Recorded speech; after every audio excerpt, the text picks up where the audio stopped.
Bienvenue sur l'Argus.fr. Aujourd'hui, nous allons vous présenter le Renault Austral d'une manière un peu différente de ce que vous avez pu voir, puisque nous allons parler technique.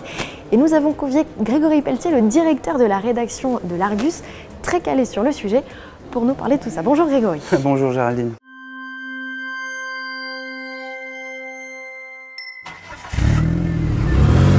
Alors expliquez-nous concrètement ce que l'on voit là devant nos yeux. Cette plateforme, c'est quoi, à qui elle appartient et en quoi ça consiste concrètement de nous montrer ça. On est sur la plateforme CMF CD de 3e génération qui est partagée au sein de l'alliance Renault-Nissan, donc avec Nissan.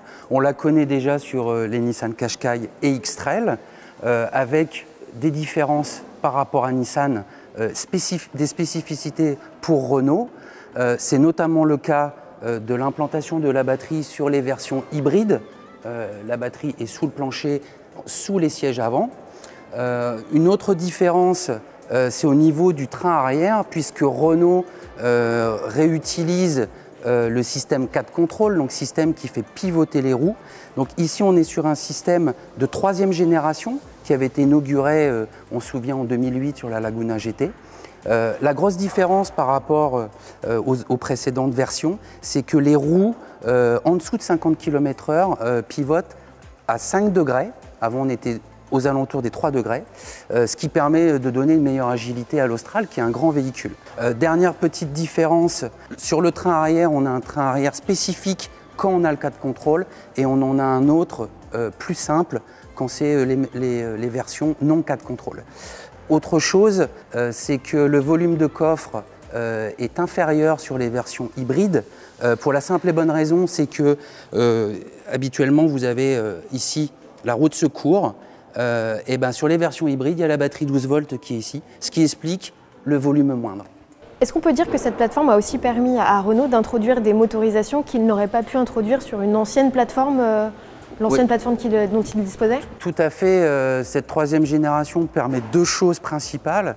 C'est un, l'électrification avec l'introduction du e-Tech 1,2 litre. Et ensuite, d'avoir davantage d'aide à la conduite, puisque sur l'Austral, on en a 32. Alors je vous propose tout de suite, on va aller faire un petit tour du côté des moteurs, puisqu'on en a parlé. Donc allons parler un peu plus en détail des nouvelles motorisations.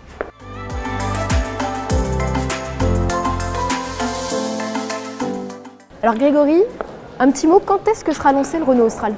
Alors le Renault Austral sera en concession au mois d'octobre et l'ouverture des commandes aura lieu, on pense, cet été, vers le mois de juillet. Il sera lancé avec toutes les motorisations au mois d'octobre et nous on aura plaisir de l'essayer au mois de septembre. Alors les nouvelles motorisations, justement, qu'est-ce qu'il y a de neuf sous le capot de ce Renault Austral? Plein de choses. Donc on va commencer par ce qu'on connaît déjà. Donc la gamme sera articulée avec un 1,3 litre TCE, moteur qu'on connaît aujourd'hui sur tous les véhicules Renault, qui sera décliné en 140 chevaux avec boîte mécanique et boîte automatique X-Tronic d'origine Nissan. Il sera décliné aussi en 160 X-Tronic. Et la différence par rapport au Qashqai, par exemple, le cousin de l'Austral, il n'y aura pas de transmission intégrale. Autre nouveauté, on l'a sous les yeux, nouveau moteur, petit moteur 3 cylindres, 1,2 litre turbo, un concentré, ça se voit pas comme ça, mais un concentré de techno. Renault, les ingés de Renault ont mis le meilleur de la techno avec une injection de 350 bars, un cycle Miller, donc ça parle à personne le cycle Miller, mais ça permet de gagner en perfo et en conso, et pour faire l'amalgame, c'est le cycle qui est utilisé sur les moteurs de F1. Cycle qui oblige à avoir un turbo à géométrie variable, qui est pour un 3 cylindres de 7 cylindrées quelque chose de très technique et de très coûteux, mais il est imposé par le cycle Miller. Moteur, comme d'habitude, chez Renault à chaîne de distribution. Et ensuite tout un ensemble, parce que le turbo à géométrie variable et le cycle Miller entraînent des températures élevées du moteur.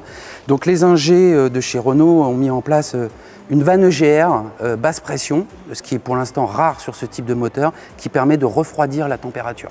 On parlait de rendement, c'est pour ça que Renault se passe du diesel sur cet Austral? Oui, tout à fait. Un petit moteur, mais costaud. On est à 41% de rendement, ce qui est phénoménal. On est à des niveaux diesel. Donc en fait, c'est un pari de Renault d'arrêter le diesel. On le sait, qui va mourir notamment à partir de 2027 avec la norme Euro 7.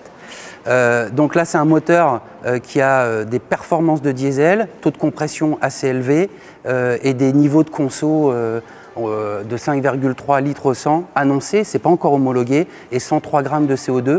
Donc on va se retrouver à des niveaux de conso de diesel. Alors sur la gamme, il y a aussi des hybrides. Est-ce qu'on peut faire un point sur cette gamme de motorisation hybride? Oui, c'est le pari aussi de Renault de décliner les versions e-tech hybrides. Donc hybride, ce qu'on appelle auto-rechargeable, non rechargeable. Donc là, le HR12, ce nouveau moteur, petit moteur 1,2 litre, est accouplé au système que l'on connaît sur la Clio, mais il a quand même des différences. Donc la machine électrique passe sous 400 volts avec un couple de 205 Nm, donc plus élevé que sur une Clio, ce qui est obligé de revoir l'intérieur de la boîte, de surdimensionner. On passe aussi à 7 rapports. Et lié avec ce moteur, on va avoir des meilleures performances, plus de couple à bas régime, sachant que l'ensemble, c'est 205 Nm ici et 205 par le moteur, donc 410 Nm, ce qui est des couples de diesel. J'ai envie de vous poser une question, Grégory. Et les hybrides rechargeables dans tout ça? Est-ce qu'il y en aura? Alors, les hybrides rechargeables, Renault, il travaille sur cette version. On va vous livrer quelques infos exclues. Il y aura un hybride rechargeable, ils y travaillent sur cette base de 280 chevaux, donc une version performante, liée au fait qu'il y aura un moteur électrique à l'arrière du véhicule. C'est prévu pour 2024 et ça sera sur le coupé, la version coupée de l'Austral. Bah justement, on va se diriger vers un démonstrateur et on va parler de la famille Austral.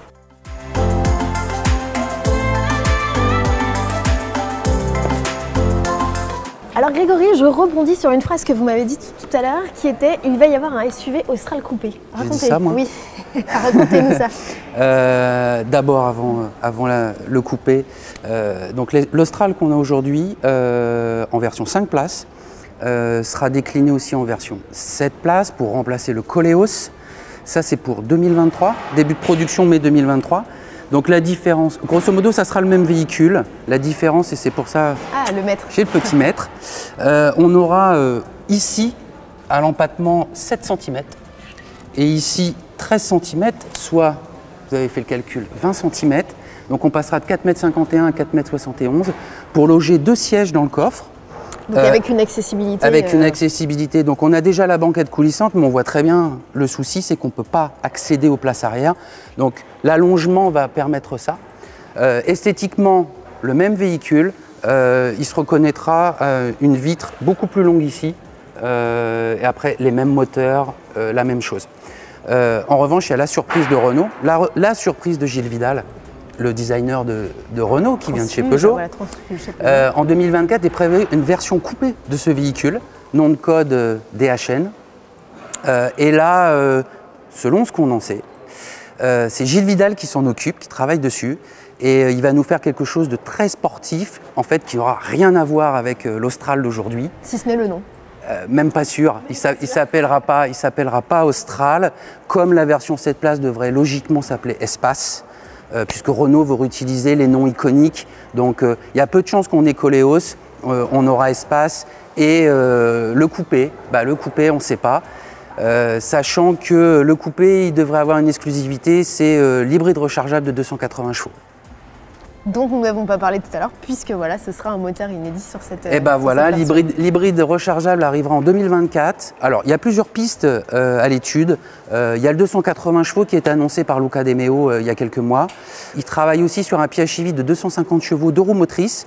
Et il y a aussi, selon les informations, un hybride classique, 2 roues motrices, de 250 chevaux. Tout est en balance, rien n'est tranché en fonction du malus au poids, en fonction des législations. Donc tout ça, réponse en 2024, on verra si on a eu bon. Moi j'ai juste envie de vous poser une dernière question pour conclure. Qu'est-ce que vous avez pensé, vous en tant que directeur de la rédaction, de ce Renault Austral? Alors le véhicule, les points marquants, c'est que Renault revient sur le segment C. On ne va pas se le cacher, le Kadjar a raté le coche face au 3008. L'Austral a les bons ingrédients, un style un peu plus athlétique et surtout un intérieur avec une qualité, le multimédia qui est une grosse force. Donc ce véhicule devrait dans le segment C connaître le succès et ils ont un gros avantage par exemple sur le 3008, futur 3008 qui arrivera bientôt, fin 2023, c'est qu'ils ont de l'hybride, ce que n'a pas le groupe Stellantis. Donc ça, c'est une force. Après, il faudra voir une chose, c'est les prix. Parce que là, on voit, tout monte en gamme, la qualité, les prestations du véhicule. Les prix risquent d'être beaucoup plus élevés qu'un Kadjar. Merci Grégory Pelletier. De rien. Merci et à bientôt sur l'Argus.fr. N'hésitez pas à vous abonner bien sûr à nos vidéos et à notre chaîne YouTube pour être toujours informé des derniers contenus d'actualité. À bientôt.